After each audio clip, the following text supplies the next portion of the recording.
All right, today's lesson is on rational decision making. This is Standard 2 from the Social Studies Fundamentals of Economics State Standards. A lot of S's there.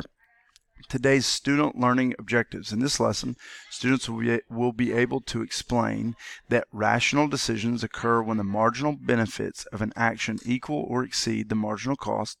They'll be able to define marginal cost and marginal benefit and explain that people, businesses, and governments respond to positive and negative incentives in predictable ways.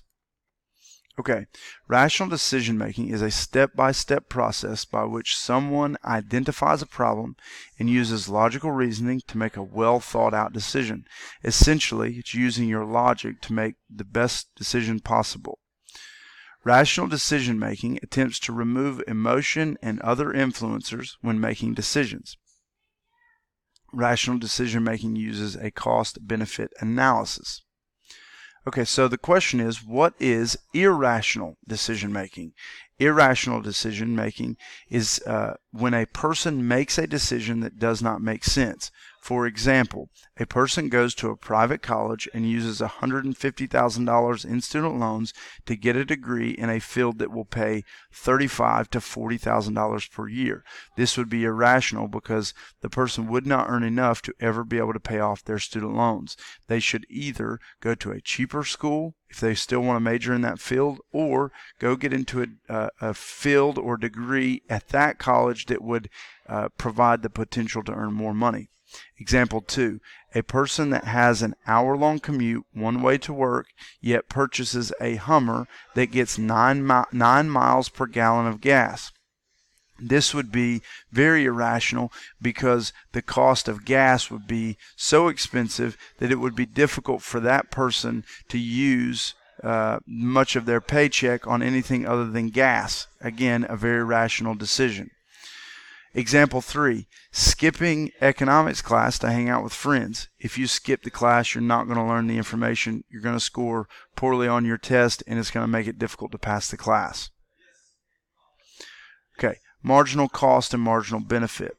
When making decisions, people will choose things when the marginal benefit is greater than or equal to the marginal cost. So naturally, the question is, what is marginal cost and what is marginal benefit?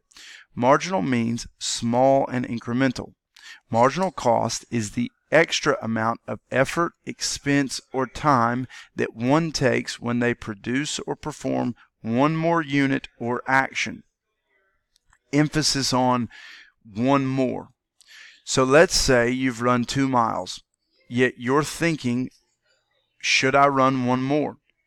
If you run one more, your marginal cost would be the 10 minutes it would take to complete the extra mile when you could have used that time studying for your economics exam.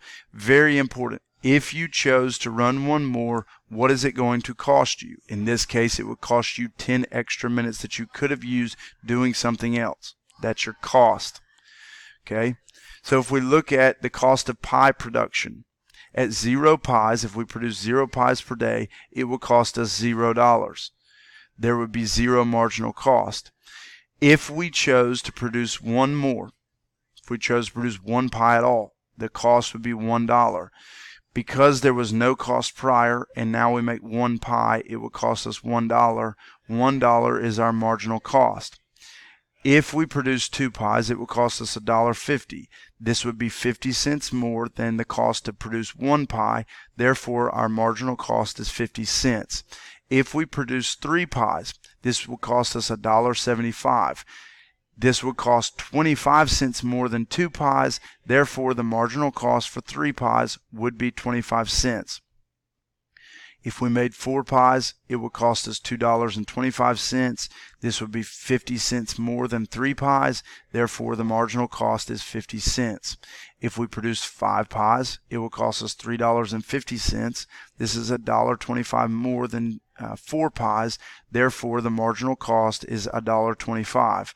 And if we made 6 pies, it would cost us $5, which is $1.50 more than 5 pies, and the marginal cost would be $1.50. Moving on to marginal benefit and marginal analysis. Marginal benefit is the additional positive value someone receives from when they produce or perform one more unit or action. For example, you've run 2 miles. If you choose to run one more, your marginal benefit would be the additional calories burned from running the extra mile. Very important that you understand it is the extra mile or the extra unit that you would produce. When performing a cost-benefit analysis, the benefit or cost and the difference between is small, which is why we call it a marginal benefit or a marginal cost.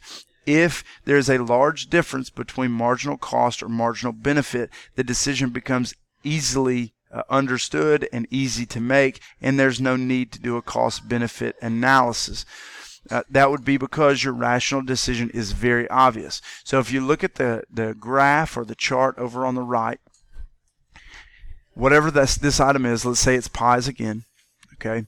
You may charge $10.50 for pie if you made zero, if you had zero, okay? If you have one pie, it may cost $10. If you sold it, your total revenue would be $10, okay? The difference between the two, 0 and 1, is 10. Okay, that's your marginal revenue. If you sold 2, you may sell them for $9.50 a piece. Total revenue would be $19. The difference between 1 and 2 is $9. That's your marginal revenue. Going down to 3, $9 is how much you're selling these pies for. The total revenue is $27. The difference between 19 and 27 is $8. $8 is your marginal revenue. Because again, remember, it's if you go to the next quantity, if you produce one more, or if you sell one more, whatever the factor. If we go down and say we sell 4 pies, we're selling for $8.50 a piece now. The total revenue is $34. Okay, the total revenue for 4 is 7 less than 3. Because of this difference, there is a marginal revenue of 7, and then so on and so forth. So as you continue to go down, there's going to be changes in your marginal revenue. All that you do is look at the total revenue difference in what you would get if you did one more compared to where you currently are. Okay. So now, on your sheet, you've got this exact chart. I want you to calculate the marginal number of units. This is the blank box on the left. The marginal number of units produced. And then I want you to go over and look at the marginal revenue for each additional worker. All right, and calculate what the marginal revenue would be. I want you to pause the video and take a moment to do this.